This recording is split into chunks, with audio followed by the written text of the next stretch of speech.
Bonsoir, bienvenue sur la Bonne Morgane. J'espère que vous allez bien. Je me suis mise en contre-jour, ce qui n'est pas super pour avoir une belle... pour être en valeur, on va dire. Mais je trouvais que le ciel était bien beau dans ce sens-là. Donc voilà.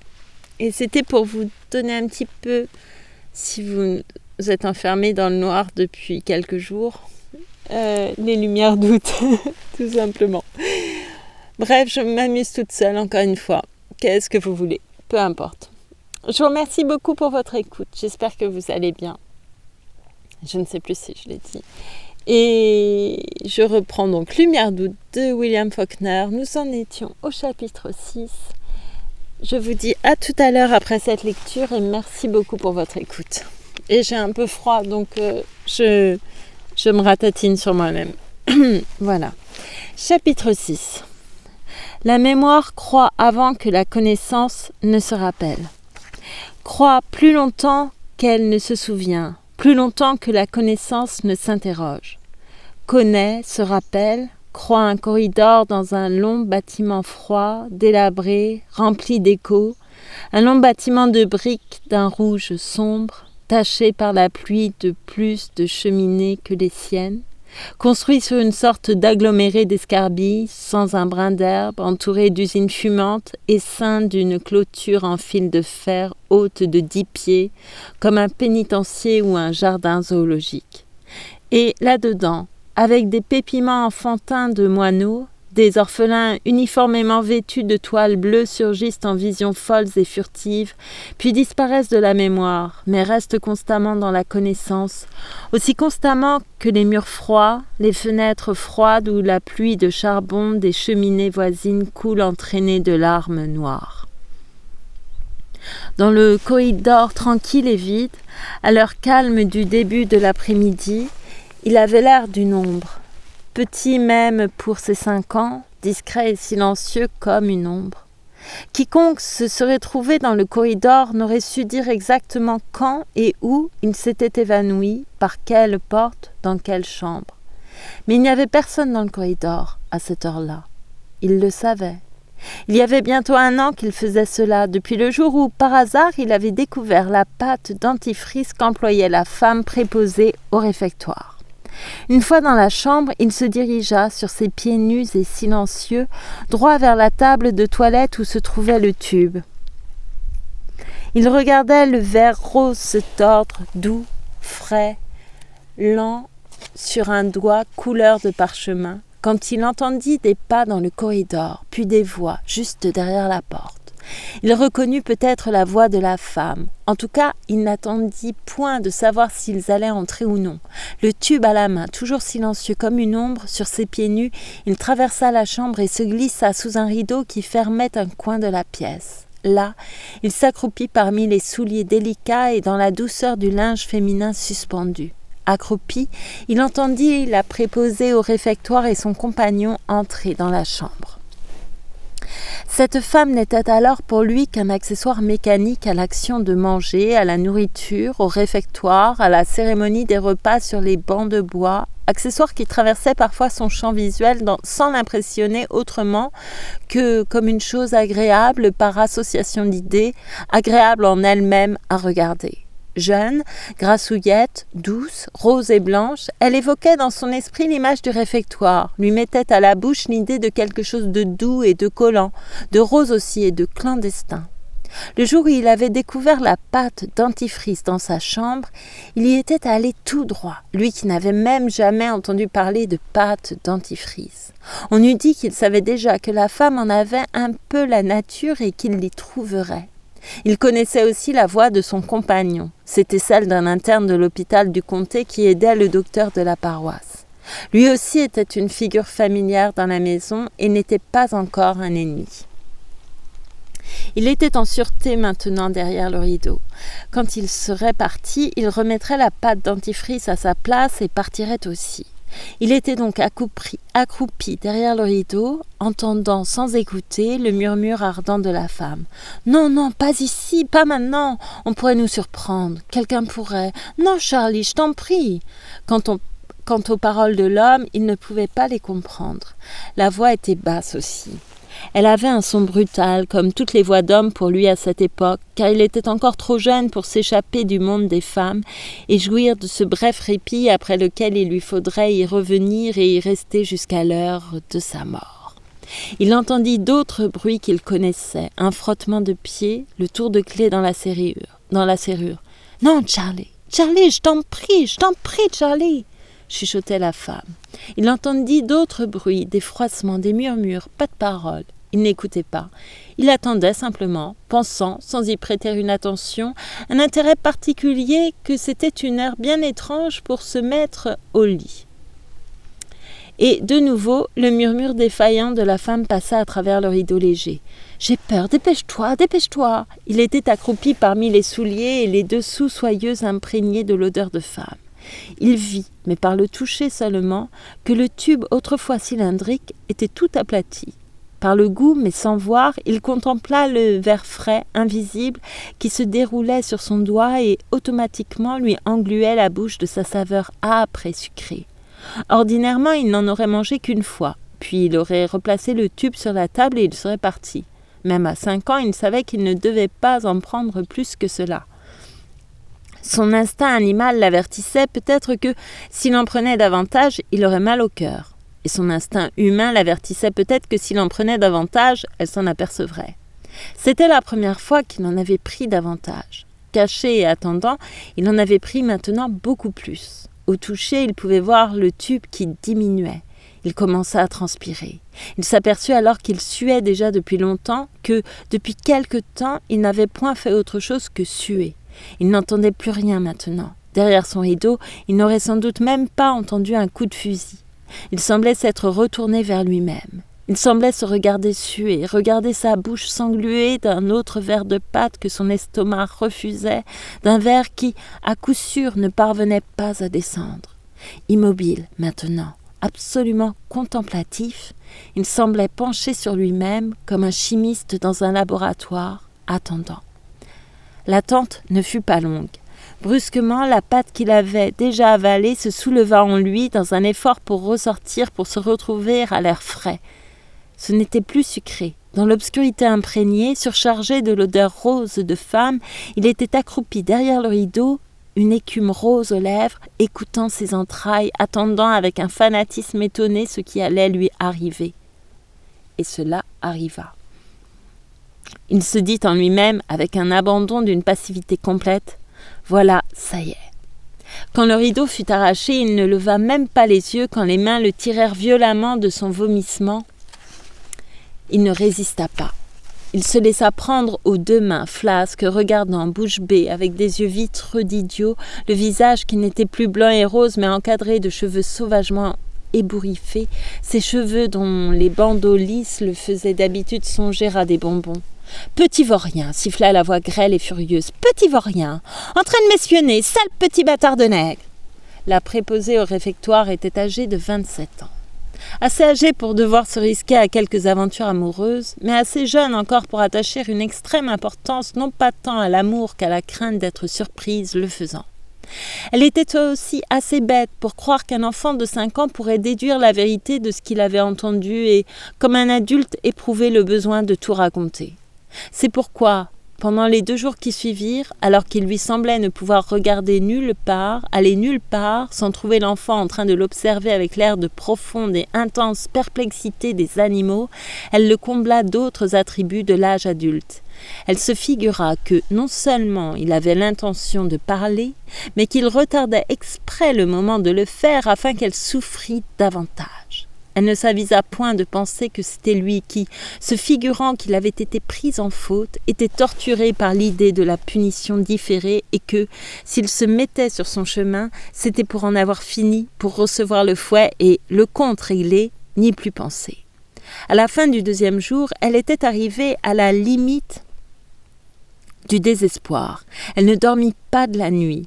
Pendant la plus grande partie de la nuit, elle resta crispée, les dents et les mains serrées, haletante de rage et de terreur et, ce qui était pis, de regret. Cette fureur aveugle de revenir en arrière ne serait-ce qu'1 heure, 1 seconde. L'amour même était exclu pendant ce laps de temps. Maintenant, le jeune docteur comptait pour elle encore moins que l'enfant. Il n'était plus qu'un instrument de son malheur, même pas celui de son salut. Elle n'aurait su dire lequel des deux elle haïssait davantage. Elle n'aurait même pas su dire quand elle dormait et quand elle était éveillée. Car toujours, contre ses paupières et sur sa rétine, elle voyait, la surveillant, le petit visage immobile, grave, inévitable, couleur de parchemin. Le 3e jour, elle sortit de cet état comateux, somnambulique, pendant lequel, aux heures de lumière et de visage, elle portait sa propre figure comme un masque douloureux, figé en une grimace de dissimulation qui n'osait pas se relâcher. Le 3e jour, elle se mit à agir. Il ne lui fut pas difficile de trouver l'enfant. C'était dans le corridor vide, pendant l'heure calme de l'après-midi, de l'après-dîner. Il était là, ne faisant rien. Peut-être l'avait-il suivi. Personne n'aurait pu dire s'il l'attendait ou non. Mais elle ne fut point surprise de le trouver, et il l'entendit, et il se retourna, et il ne fut pas surpris de la voir. 2 visages, l'un qui n'était plus ni doux, ni blanc et rose, l'autre qui était grave, l'œil calme, parfaitement vide de tout, sauf d'attente. « Je vais enfin être débarrassée, pensa-t-il. « Écoute, dit-elle. Puis elle s'arrêta, les yeux fixés sur lui, comme si elle n'avait plus su que dire. L'enfant attendait, tranquille, immobile. Lentement, graduellement, les muscles de son dos devenaient plats, raides, tendus comme des planches. « Est-ce que tu vas le raconter ?» dit-elle. Il ne répondit pas. Il pensait que tous auraient dû comprendre que, pour rien au monde, il n'aurait voulu parler de la pâte dentifrice du vomissement. Il ne lui regardait pas le visage, il lui regardait les mains, et il attendait. L'une d'elles était crispée au fond de la poche de la jupe. À travers l'étoffe, il pouvait voir qu'elle était fortement crispée. Il n'avait jamais reçu de coup de poing. Il n'avait jamais, non plus, attendu 3 jours une punition. Quand il vit la main sortir de la poche, il crut qu'elle allait le frapper, mais non. La main s'ouvrit seulement devant ses yeux. $1 d'argent s'y trouvait. D'une voix grêle, pressante, elle murmura, bien que le corridor fût désert autour d'eux, « Tu pourras acheter un tas de choses avec ça, un gros $. » C'était la première fois qu'il voyait $1, bien qu'il n'ignorât pas ce que c'était. Il le regarda.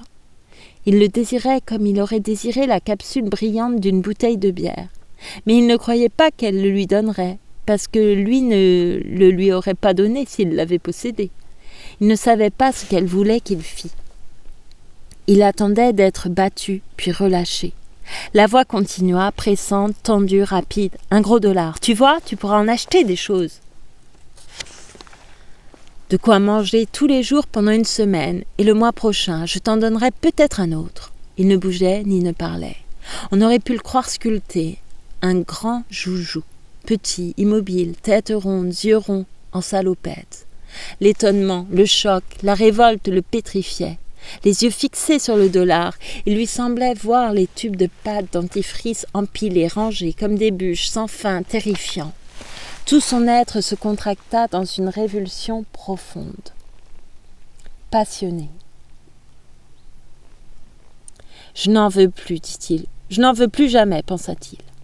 Ensuite, il n'osa même plus la regarder en face. Il pouvait la sentir, la voir, elle et sa respiration angoissée.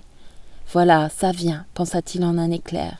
Mais elle ne le secoua même pas. Elle se contenta de le saisir fortement, sans le secouer, comme si ses mains elles-mêmes ne savaient à quelle partie se décider.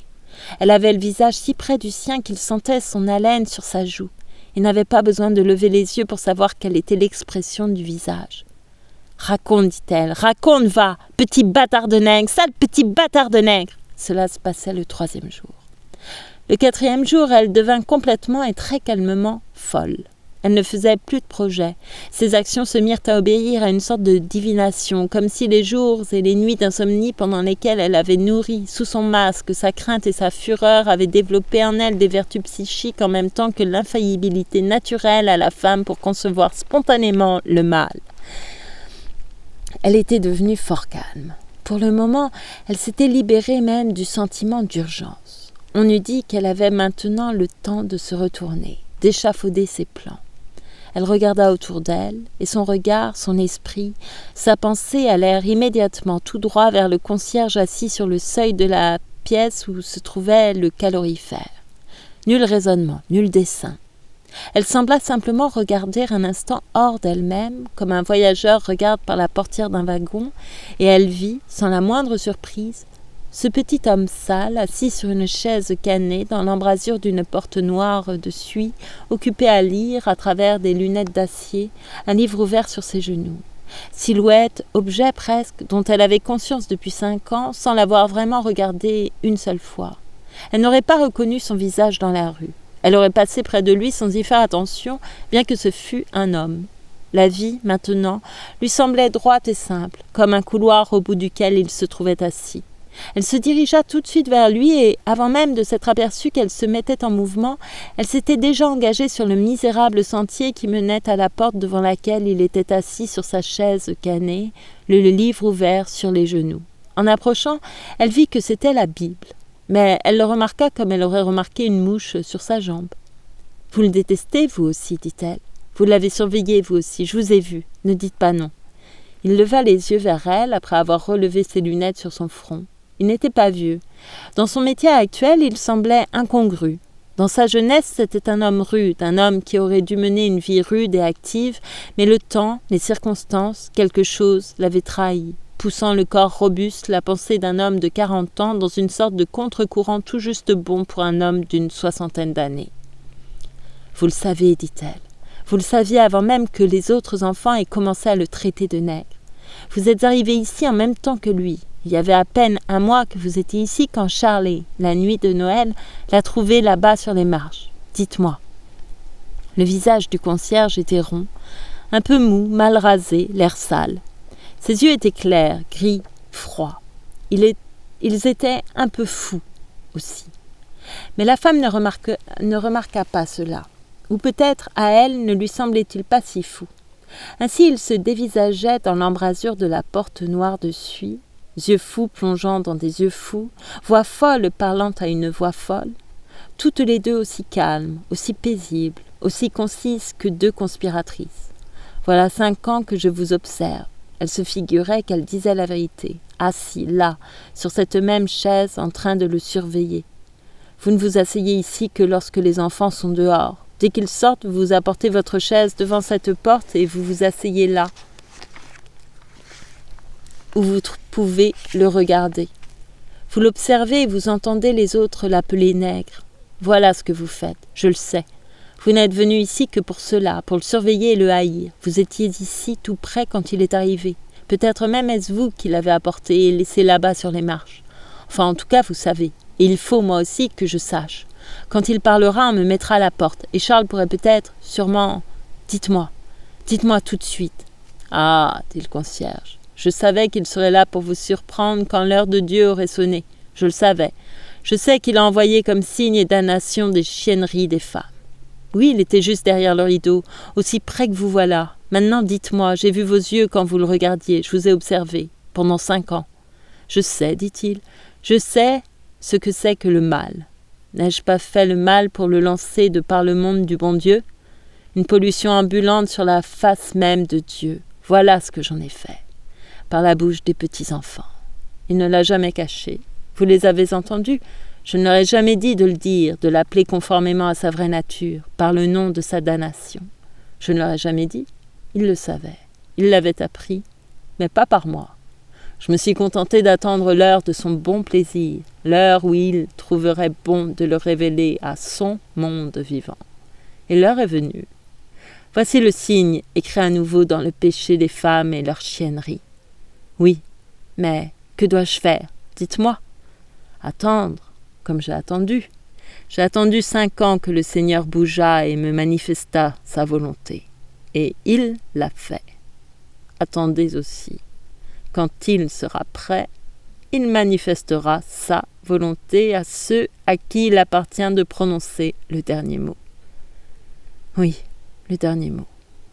Il se dévisageait, immobile, respirant sans hâte.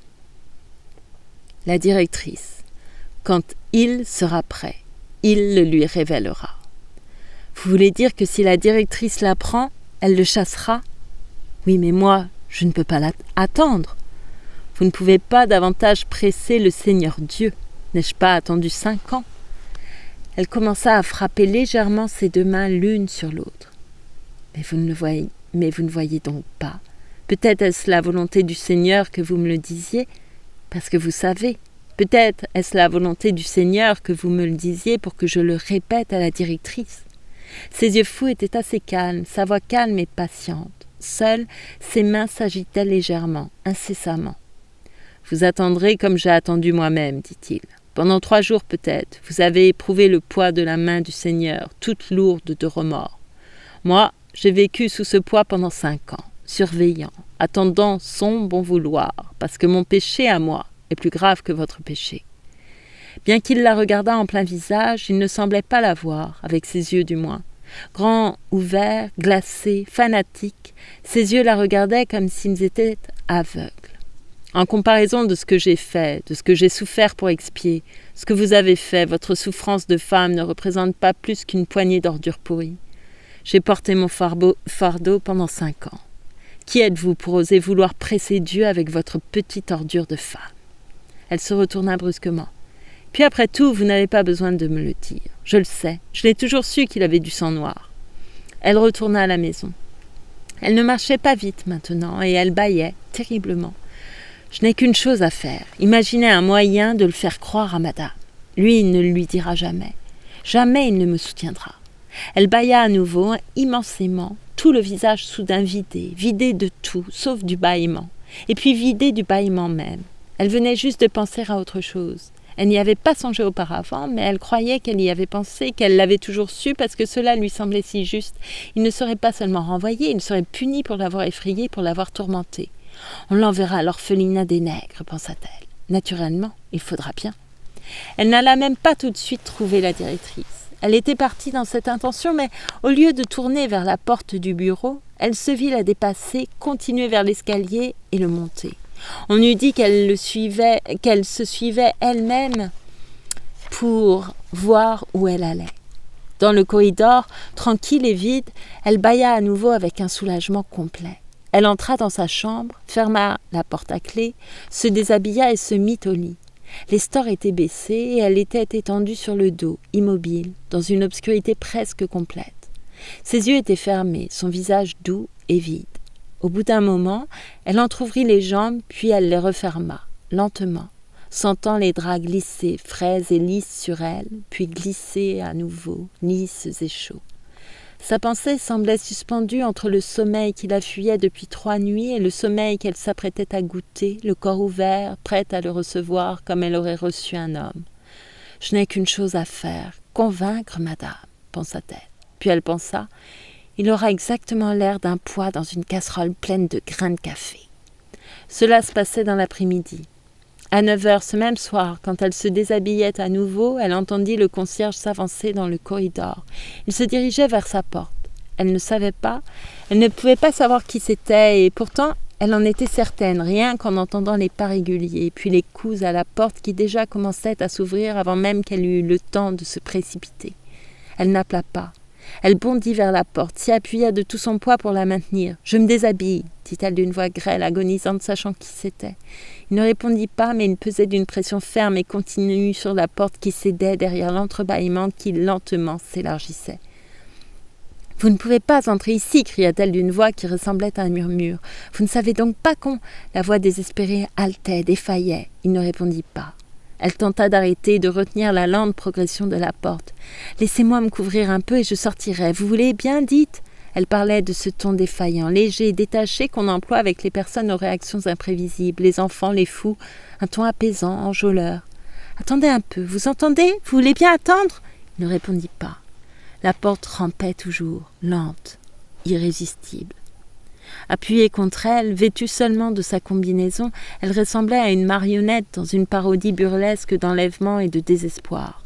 Arc-boutée, immobile, la tête penchée, elle semblait plongée dans des pensées profondes comme si la marionnette, au beau milieu de la scène, s'était égarée en elle-même. Puis elle se retourna, et lâchant la porte, elle bondit vers le lit, saisit au vol un vêtement, pivota face à la porte abritée, cachée par le vêtement qu'elle maintenait crispé sur sa poitrine. Il était entré. Il l'avait observé sans doute et avait attendu pendant ce court instant d'hésitation aveugle et de hâte infinie. Il portait sa même salopette, mais maintenant il avait un chapeau. Il ne l'enleva pas. De nouveau, ses yeux gris et froids ne semblaient pas la voir, ne semblaient pas la regarder.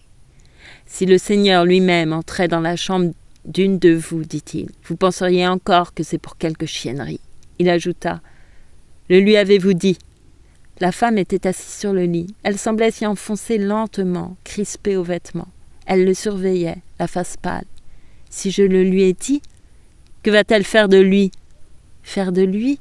Elle observait ses yeux immobiles et brillants qui semblaient moins la regarder que l'envelopper. Elle entrouvrait la bouche comme une idiote. « Où va-t-on l'envoyer ?» Elle ne répondit pas. « Ne mentez pas au Seigneur Dieu, on l'enverra à l'orphelinat des nègres. » Elle ferma la bouche. On eût dit qu'elle comprenait enfin de quoi il parlait. « Oui, j'ai réfléchi, on l'enverra à celui des enfants noirs. » Elle ne répondit pas, mais elle l'observait maintenant, les yeux encore un peu inquiets, mais secrets aussi, calculateurs. Lui aussi maintenant la regardait, ses yeux semblaient se contracter sur sa forme, sur tout son être. « Regarde-moi, Jézabel !» hurla-t-il. « Chut !» dit-elle. « Oui, il faudra bien quand on découvrira... »« Ah !» dit-il. Son regard s'éteignit. Ses yeux la lâchèrent pour l'envelopper à nouveau. Quand elle les regardait, la femme croyait s'y voir elle-même, moins que rien, aussi insignifiante qu'une brindille flottant sur les eaux d'un bassin. Puis les yeux se firent presque humains. Il commença à regarder tout autour de cette chambre de femme comme s'il n'en avait jamais vu. Chambre fermée, chaude, au désordre rempli d'une odeur rose de femme. Fumier de femme, dit-il, à la face même de Dieu. Il fit demi-tour et partit. Au bout d'un instant, la femme se leva. Elle resta un moment debout, crispée à son vêtement, immobile, idiote, les yeux fixés sur la porte vide, comme si elle ne pouvait imaginer quel conseil se donner à elle-même. Puis elle courut, bondit vers la porte, se jeta dessus, la ferma d'un coup et, arc-boutée contre elle, tourna la clé haletante, les deux mains crispées sur la clé. Le lendemain matin, à l'heure du petit déjeuner, le portier et l'enfant avaient disparu sans laisser la moindre trace. La police fut immédiatement avertie. On constata qu'une porte latérale, dont le portier avait la clé, était restée ouverte. « C'est parce qu'il sait, dit la préposée au réfectoire. »« Il sait quoi ?» dit la directrice. « Que cet enfant, ce petit Christmas, est un nègre. »« Un quoi ?» dit la directrice. Renversée dans son fauteuil, elle regardait la jeune femme d'un air effaré. « Un nègre ?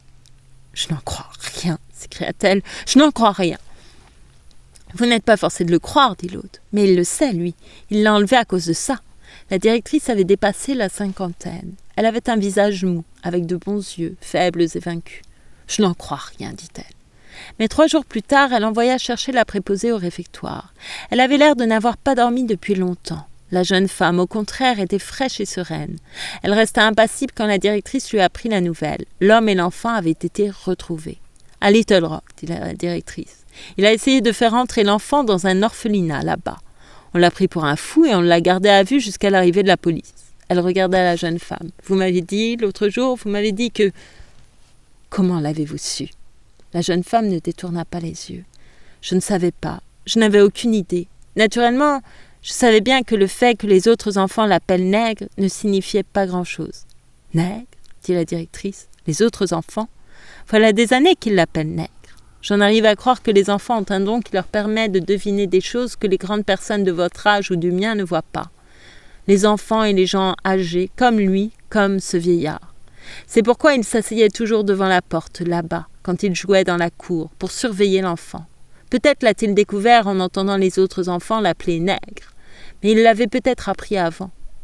Il n'y avait pas un mois qu'il travaillait ici quand, cette nuit de Noël, vous vous rappelez quand on a trouvé l'enfant sur les marches du perron. » Elle parlait doucement, observant les yeux de la vieille femme, les yeux étonnés, craintifs, qui fixaient les siens comme si elle ne pouvait les détourner. Les yeux de la jeune femme étaient doux et innocents.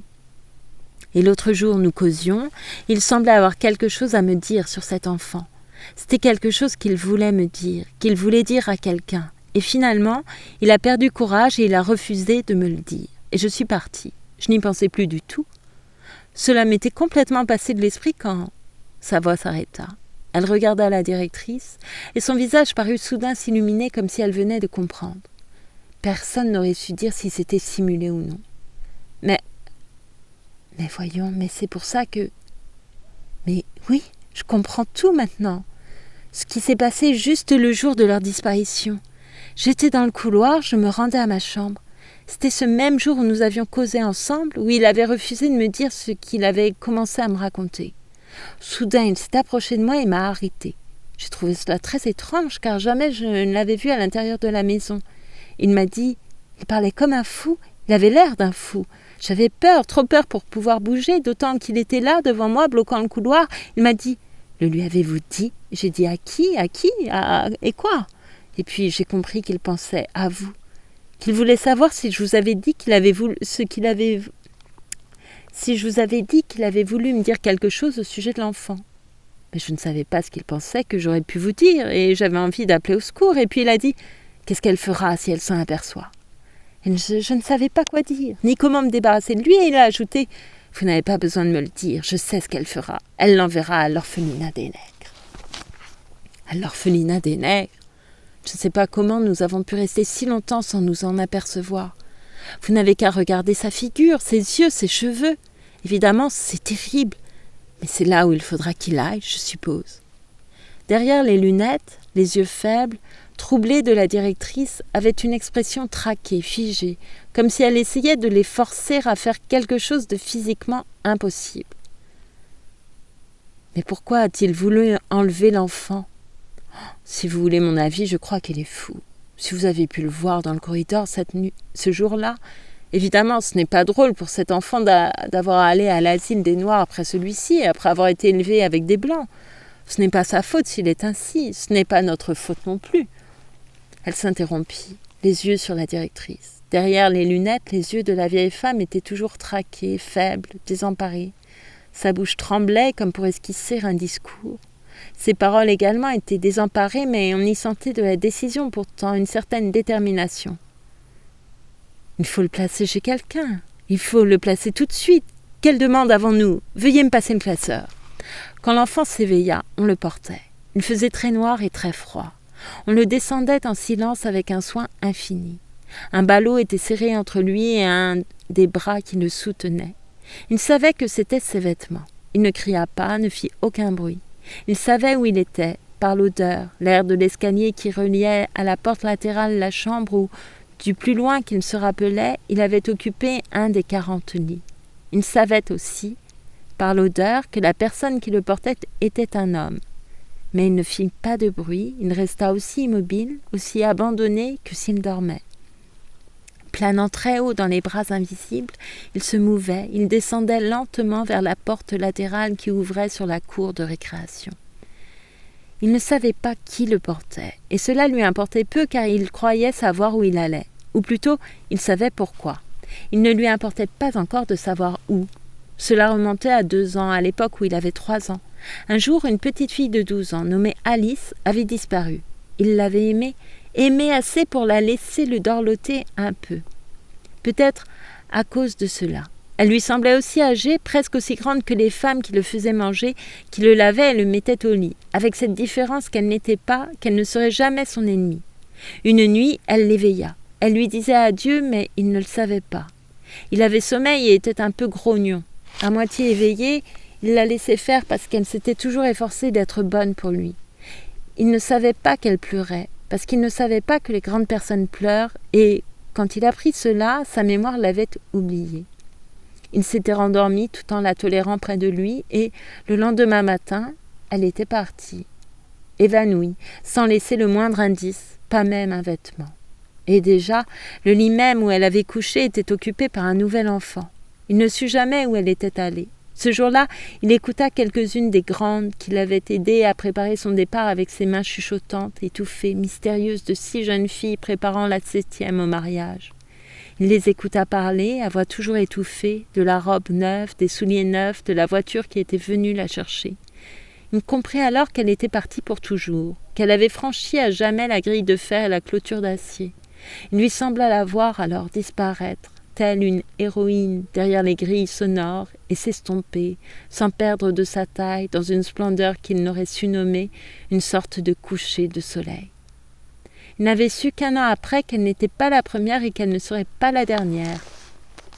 qu'Alice n'avait pas été la seule à disparaître ainsi derrière les grilles sonores avec une robe neuve ou une blouse neuve et un joli petit paquet, pas plus gros parfois qu'une boîte à souliers. Il croyait que, maintenant, son tour était venu. Il croyait savoir à présent comment tous avaient réussi à partir sans laisser de traces. Il croyait qu'on les avait emportés comme on l'emportait maintenant dans la nuit morte. Voilà qu'il pouvait sentir la porte. Elle était là, tout près. Il savait, à une marche près, combien de degrés invisibles l'homme qui le portait avait encore à descendre avec les mêmes précautions infinies, silencieuses.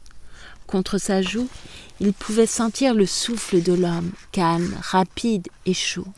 Sous lui, il pouvait sentir les bras tendus et raides, le ballot moelleux qu'il savait être ses vêtements, saisis à tâtons dans l'obscurité. L'homme s'arrêta. Il se baissa, et les pieds de l'enfant oscillèrent et touchèrent le plancher.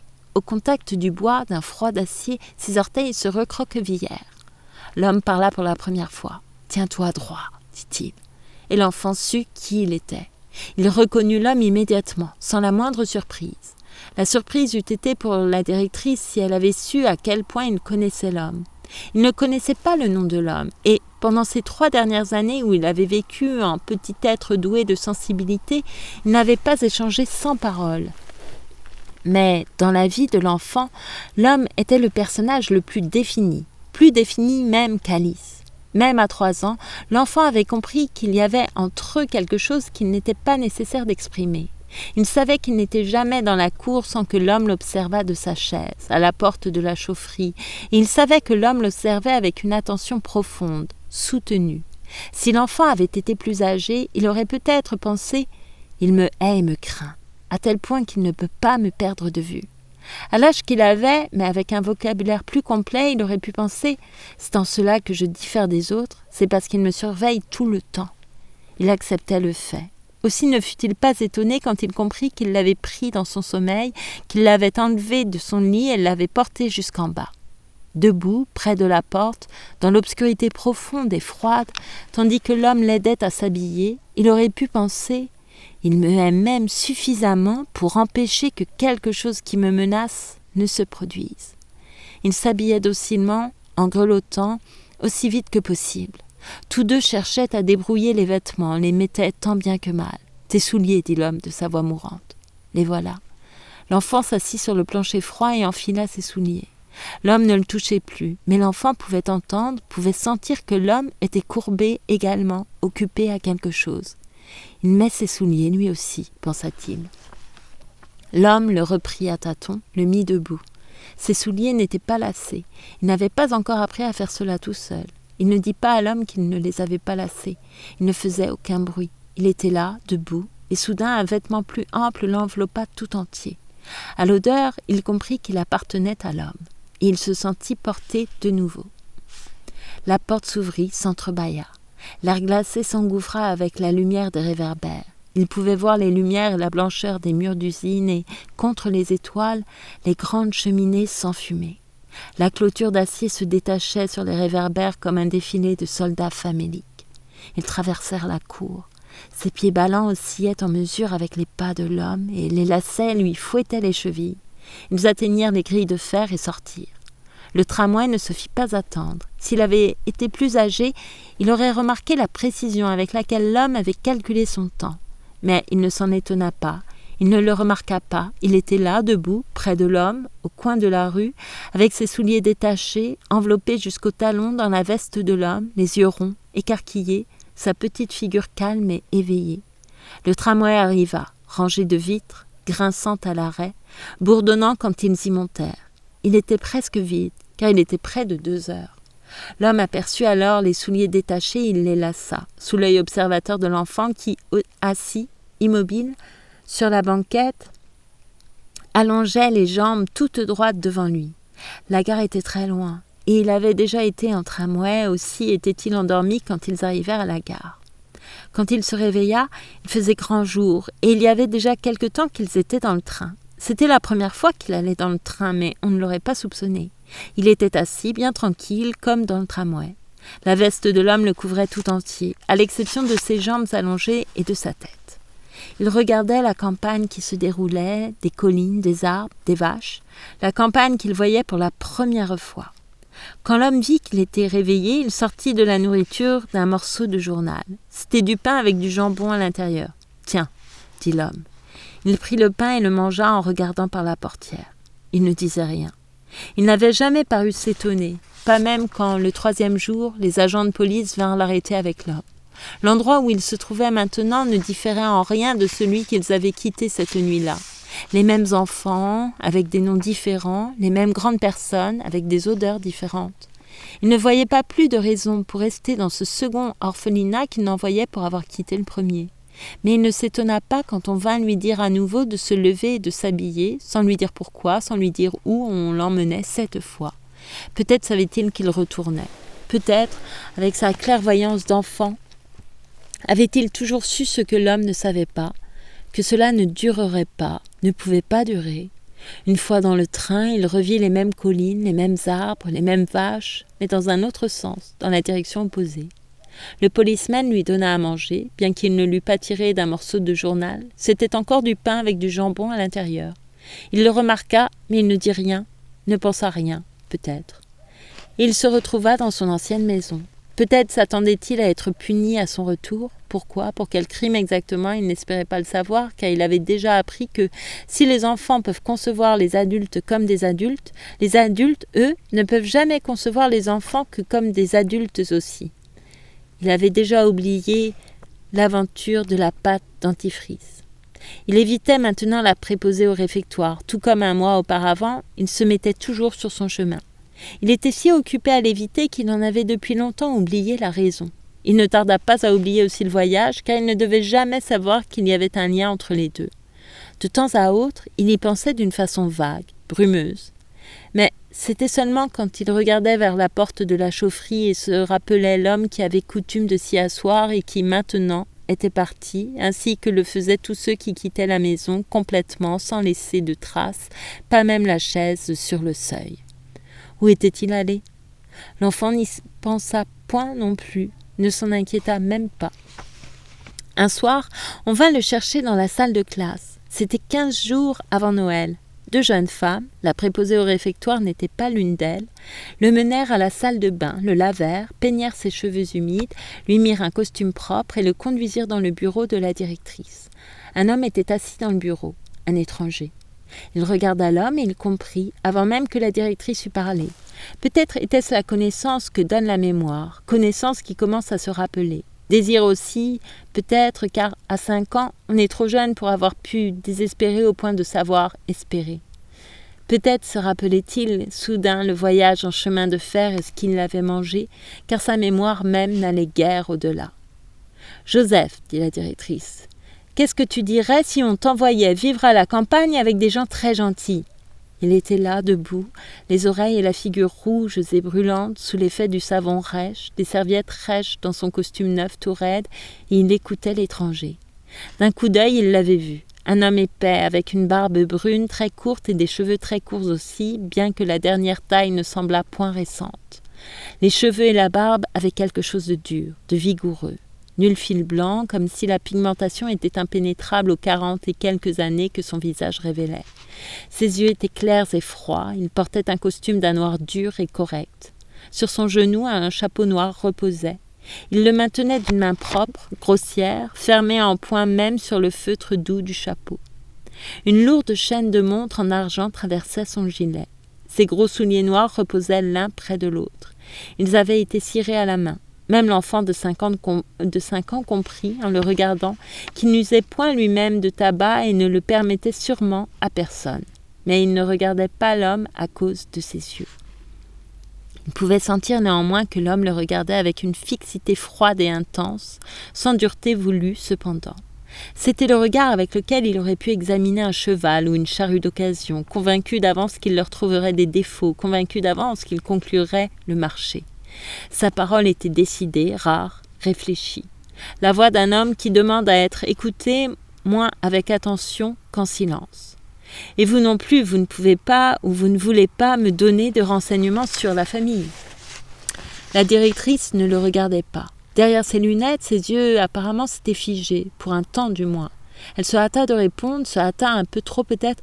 Nous ne faisons aucun effort pour découvrir les familles. Comme je vous l'ai dit, il a été trouvé sur les marches devant la porte la veille de Noël. Il y aura 5 ans dans 15 jours. Si vous attachez de l'importance aux questions de famille, vous ferez aussi bien de n'adopter personne. Ce n'est pas exactement ce que je voulais dire, dit l'étranger. Son ton était devenu un peu plus conciliant. Il fit en sorte de s'excuser sans renoncer à un atome de sa conviction. J'avais espéré pouvoir parler à Miss Atkins. C'était le nom de la préposée au réfectoire, puisque c'est avec elle que j'ai correspondu. De nouveau, la voix de la directrice se fit froide et hâtive, s'élevant sans même attendre qu'il eût fini. « Il me semble que je puis, tout aussi bien que Miss Atkins, vous renseigner sur cet enfant, comme sur tous les autres, du reste. Officiellement, elle ne doit s'occuper que du réfectoire et de la cuisine. C'est tout à fait par hasard que, dans le cas présent, elle a eu la bonté de nous servir de secrétaire pour notre correspondance avec vous. » « Cela ne fait rien, dit l'étranger, cela ne fait rien. J'avais pensé simplement. Pensez simplement quoi ? Nous ne forçons jamais personne à prendre nos enfants, pas plus que nous ne forçons les enfants à partir contre leur volonté si leurs raisons sont valables. C'est aux deux parties à s'entendre. Nous ne faisons que conseiller. Oui, dit l'étranger, ça ne fait rien. Comme je vous le disais, je suis sûr que le petit fera l'affaire. Il trouvera une bonne vie de famille entre Mrs. McEachern et moi. Nous sommes plus jeunes et nous aimons la tranquillité. Il ne trouvera ni cuisine raffinée ni oisiveté. Pas plus de travail non plus qu'il n'en pourra faire. Je ne doute pas qu'avec nous, il n'apprenne, en dépit de ses antécédents, à craindre Dieu et à détester l'oisiveté et l'orgueil.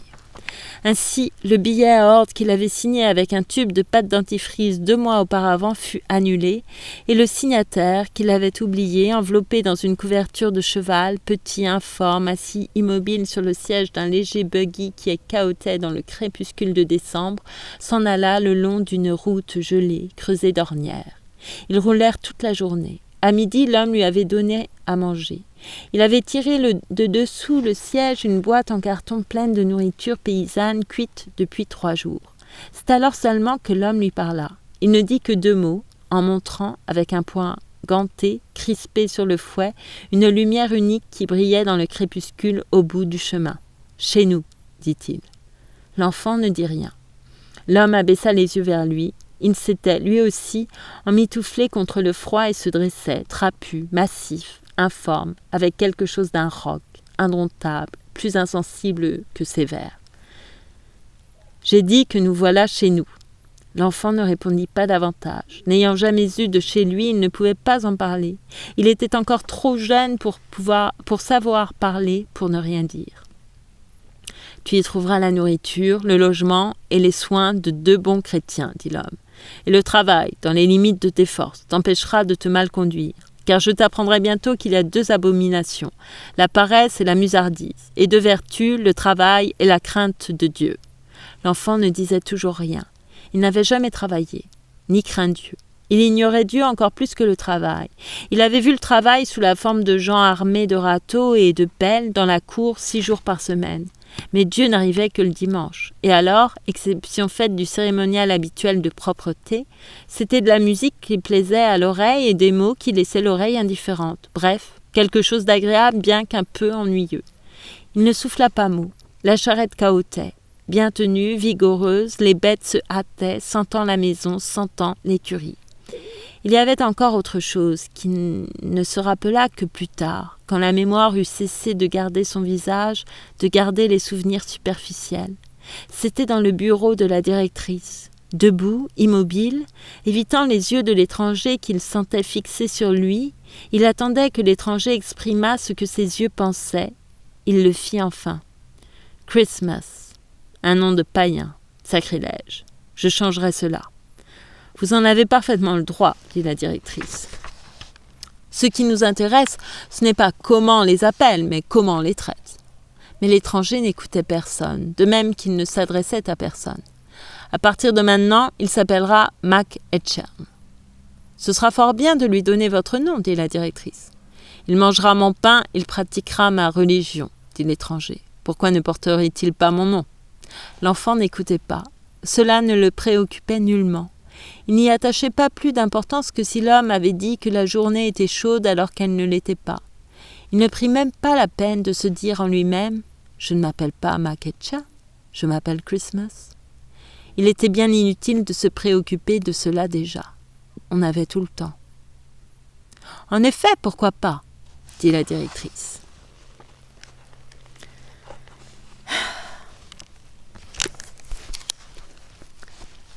Et c'est la fin du chapitre 6 de Lumière d'août. Plus trop de lumière. De William Faulkner. Voilà.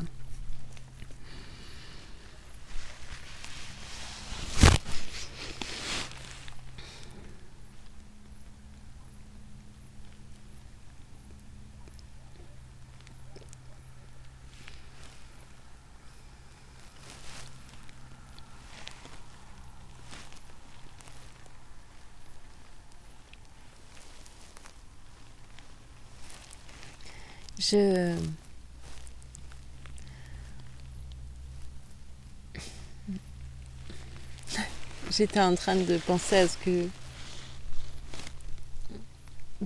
tout ce que ça pouvait susciter chez moi, cette lecture, en fait. Ça suscite beaucoup.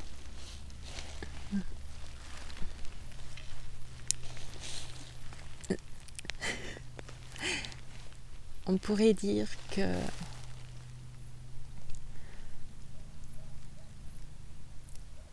tout ce que ça suscite, c'est l'extrême opposé du nombre de mots que je dis. Voilà. Je vous remercie beaucoup pour votre écoute, en tout cas. Je vous souhaite une belle soirée ou une belle journée. Je vous souhaite beaucoup de douceur, beaucoup d'amour.